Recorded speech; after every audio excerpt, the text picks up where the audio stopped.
Bismillahirrahmanirrahim. Bismillahirrahmanirrahim. Bismillahirrahmanirrahim. Alhamdulillah Rabbil Alamin. Bismillahirrahmanirrahim.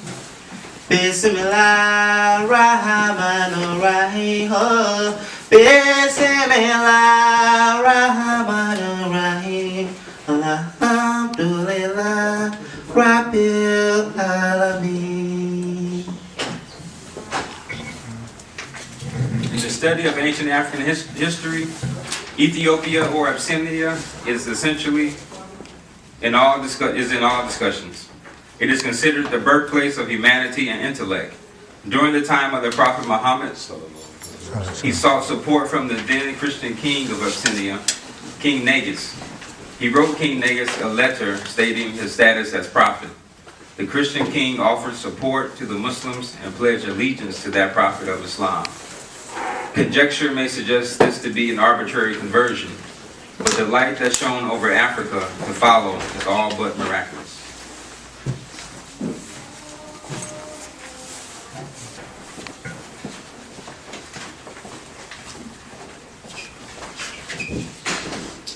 Timbuktu. By the 12th century, Timbuktu, located in West Africa, became a celebrated center of Islamic learning and commercial establishment. Timbuktu had 3 universities and 180 Quranic schools. This was indeed the golden age of Africa. The universities and private libraries contained unparalleled scholarly works.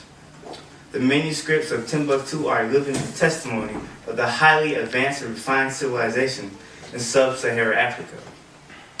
Before the European Renaissance, Timbuktu flourished as the greatest academic and commercial center in Africa. Great empires such as Ghana, Mali, and Songhai were proofs of the talents, creativity, ingenuity of the African people. The University of Timbuktu produced both black African scholars and leaders of the highest rank, character, and nobility. At the first level of university education, the students memorized the Holy Quran, perfected their mastery of the Arabic language, and learned to communicate and write it effectively. The students were also introduced to the basics in other sciences. This level was called Quranic school.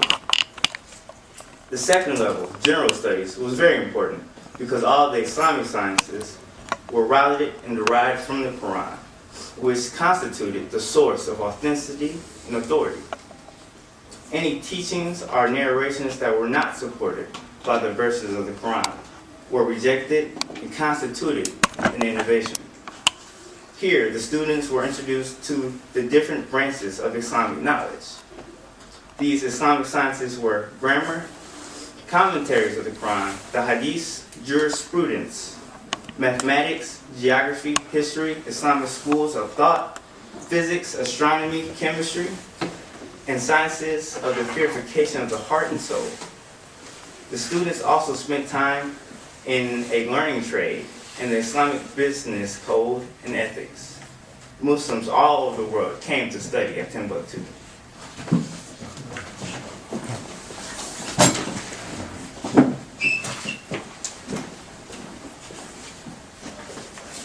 Assalamu alaikum. I will read a passage about the Moors, and it's without question that the Moors and their contribution to society is great, beyond belief. For most African Americans today, the study of the Moors has been non-existent. And some of the contributions that you'll hear from this passage that Brother Hafiz put together is quite incredible. The Moors. Muslim scholars absorbed and synthesized and expanded upon the knowledge of the Ethiopians and the Egyptians, the Polynesians, the Greeks, the Chinese, and the Indians. A new momentous leap forward in the theoretical and applied sciences, evidence itself in Moorish mathematics, medicine, astronomy, navigation, and new concepts of world geography and philosophy. The popularity of Moorish scholarship was such that, for centuries, Arabic was commonly accepted as the language of scholars from Europe, Asia, and Africa. The Moors transformed the Iberian Peninsula in this respect. They were able to create a harmony in the rhythms of the life of the city and in the countryside. They not only brought advanced drainage and irrigation systems, reservoirs, aqueducts, sophisticated storage facilities, and efficient marketing, transportation, and trading networks, but they brought the beauty and the freshness of the countryside into the cities. And remember, we're talking 12th century here. We're talking years and years ago. It's amazing some of the accomplishments. They brought fantastic gardens, parks, lush inner city courtyards, and constant supply of pure water.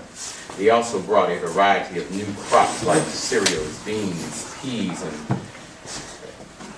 of various types, olives, almonds, and vines. Rich new sources of protein were also brought by the Moors. Fruits unknown to Europe tumbled into the market: oranges, pomegranates, bananas, coconuts, rice, sugar cane, dates, ginger, lemons, and strawberries. They brought the art of dry farming, as well as the high bleak plains,